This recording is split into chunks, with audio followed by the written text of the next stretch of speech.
Alright, Dutchman Mods and Repairs back with another video. 2003 Mitsubishi Outlander. If you watched the last video doing the outer tie rod replacement, we had a nice little surprise on the passenger side where we noticed one of the sway bar links snapped. So we're going to be replacing both of those. I'll show you the parts here in a minute. But in order to do that, we're going to get the car up in the air, get both tires off, so we have good access to both sides. We got all our handy dandy stuff there for getting the car up and holding up in the air. We'll chock the back wheels, don't ever forget that, especially on a front wheel drive vehicle, or you're gonna might have a hard time, especially if you've got a little driveway with a little bit of a hill. You might be in a pickle. So the culprit's on this side, but we're gonna do both. So let's get started. All right, so we've got everything, both sides up in the air. This is the guy we're after. This one's, it's not in the best of shape, but it's at least not snapped like the other side. We'll walk over there. Okay, you can see that one is in two pieces, all right? And what that does is this sway bar goes to both sides of the car, for those who don't know, and that helps with stability with the vehicle, especially around corners. And if you are real sensitive to your automobiles, like I am when I drive, just like whatever vehicle I get, over time I just kind of learn the sounds and the feels of the vehicle over certain conditions. But you'll notice a difference when that link, the sway bar is not going to be broke, okay? Not unless it's like in a car accident, bad car accident, because that's just a massive piece of steel. The links, like here, can go bad. What I think happened on this is this side we had a bad tire, had a big old bubble on it. Did not realize that till we got back, because it was not noticeable at highway speed. Ironically, but you get around 40-45 miles an hour or less, I mean, you could just see the steering wheel pulsating like crazy. And it could be with that kind of motion and hammering on this side that it just fatigued that connector and broke it. So that's what we're gonna do. We're gonna start on the driver's side first, and then we'll come over here and we'll get this one. All right, so let's go over real quick here what we're gonna do. We've got this nut that needs to be loosened up, and in order to loosen that, there's also like a little, it's not a nut, but it's actually part of the shaft here. That's a 12mm. So you want to hold that, otherwise if you rotate that top nut, the whole thing will move around on you, okay? And that's not necessarily a bad thing, but if, let's say for example, this actually was a good link, you wouldn't want to damage the bushings by doing all that. So we're going to hold it steady. This is a 12 and a 9/16 here. This back nut back here, I actually want to check, because the 9/16, a 14 is actually a better up top. 9/16 will work. It's just a smidge looser than the 14. So I think that I'm going to go with the 14 wrench up here, and also a 14 on the nut down there. All right, so surprise, surprise, this one was going to go at some point too. I mean, literally, like, not even two turns. This basically just, it popped off like a balloon getting the air let out of it and shot over here. So done with that. Let's go see what kind of luck we're running down below. Okay, one more thing, guys. It's got a stop nut or a stop on this side as well.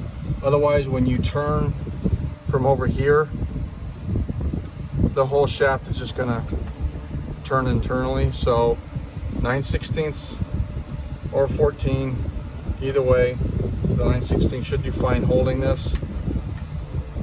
Yeah, I got a 9/16. I may find another 14 to hold down there. Just use the one I had up top, but I've got to figure out a way to brace it. Okay, so to get that off there, I'm gonna have to brace this wrench right here, this 14. It goes down to the other side of that bolt or shaft, whatever that goes into the bushing. I'm gonna need 2 extra hands, and my extra set of hands was actually working the camera. So I'm just gonna tell you what we're doing, but you'll see the finish of this here shortly. All right, it's off. Jeez. And I don't know, 5 Bitcoin to the person who can tell me which one is the old linkage. I'm just kidding. Hopefully I would never have to, or very quickly would have to pay that out. It wouldn't take like, 20 posts or 100 posts. Anyhow, no Bitcoin giveaways here. Just some dry humor.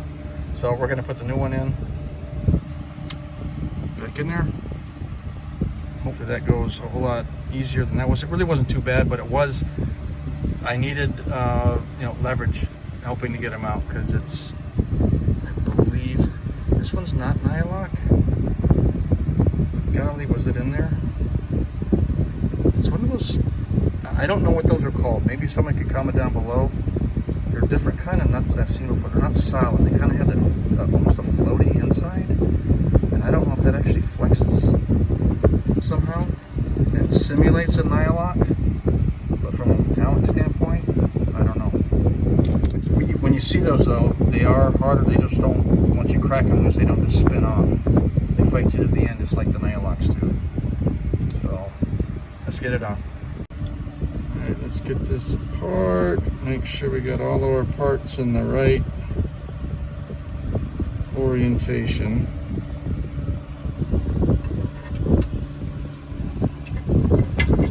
Sway bar lifted up a little bit. We can do it a whole lot easier with this. And what I might do is actually start this side.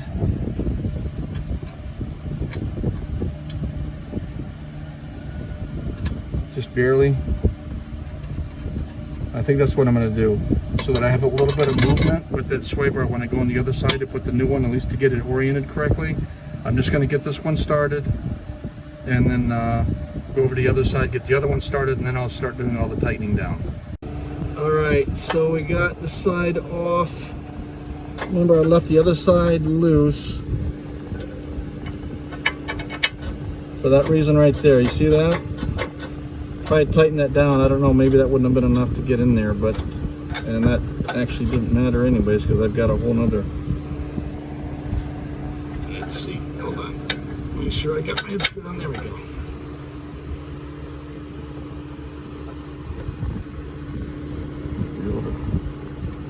Should be able to just start that one. Yep. And start the bottom one.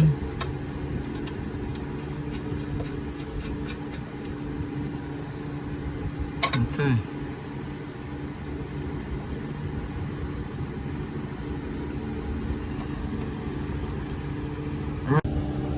All right, so on these Detroit axle links here, the nuts are 17 millimeters as opposed to the OEM 14 millimeters. So you'll need 17 millimeter open end, closed end wrench, and 17 millimeter deep or shallow socket, whichever your preference is.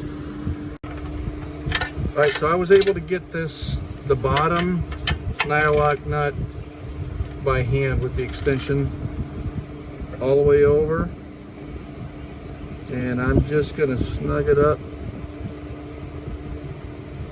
here. And I don't think I can get a wrench down in there on that. Can I? Let's see if that's somehow a 14. Wouldn't that be goofy?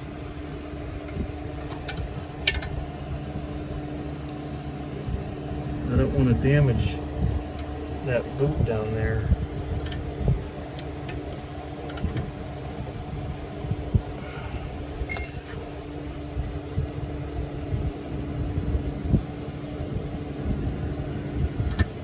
I'm gonna call that good with the nylock on there. I really don't want to get down in there, because if you see right where my thumb is, that where that boot comes in, there's a little collar spring that's holding the boot, you know, on the link, and I don't want to get a wrench down in there and damage this. That's not going to go anywhere, so we're going to move up top here. Let me get stuff ready to go here. Okay, so when you're doing the top one, this shaft nut, it's not the nut, but anyways, it is 12, 17 up top.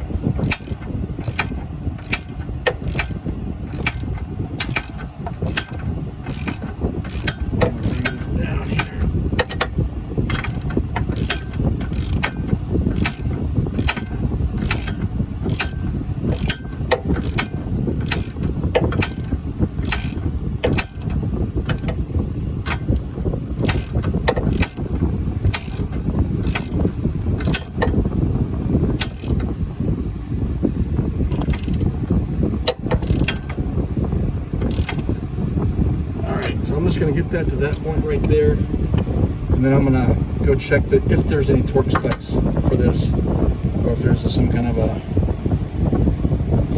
compression distance or whatever. But let's move over to the driver's side. Okay, something I want to show everyone. So when I ordered these, I made the mistake of I must not have paid attention. I thought I was ordering two, like a one each type thing. But it was actually in sets. So I actually got 4 of these. I got to send 2 back. What's interesting is, if you noticed that when I was on the passenger side, there actually was a little nut, little 14 millimeter nut down here, or I'm calling it a nut. It was just a 14 millimeter hex down there. But the other 3 do not have that on there. They're all rounded. I don't know if you can make that out where my nail's at, okay? But the other 3 are all rounded. So you basically are going to just tighten this down until it's snug, and you're done on the bottom. All right, so what I'm going to do on the driver's side, because I don't have that nut down there, is I'm just going to tighten this nylock nut until that little rounded part makes contact with this, and let's just watch that to see if we get any.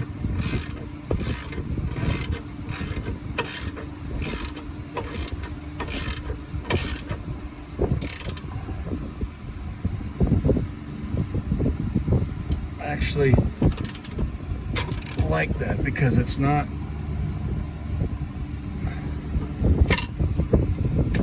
so folks, I don't have no idea, but it didn't rotate. Now it could be, maybe I've got tension up here that's preventing that from down there from spinning, but nonetheless it's good to go. So all I'm going to do at this point, tighten up the top one, and if I find torque specs, I'll put those in the description for the video. I didn't see any when I was doing the initial prep for this. So I'm going to bring this side down to the same amount of threads that I had on the other side, which was about 3 or 4 threads, and call that good. So keep all this stuff in mind. I hope this helps somebody out. If you've got any questions, drop those down below. I always do my best. We always do our best to try to get back in touch with you and answer those questions. But car should run a whole lot better after this, and since we did the outer tie rods on both sides, we've got to take the shop to get aligned anyways, and yeah, then this thing should be riding really good. So thanks for watching. Subscribe, give us a thumbs up. We appreciate it. Have a good one.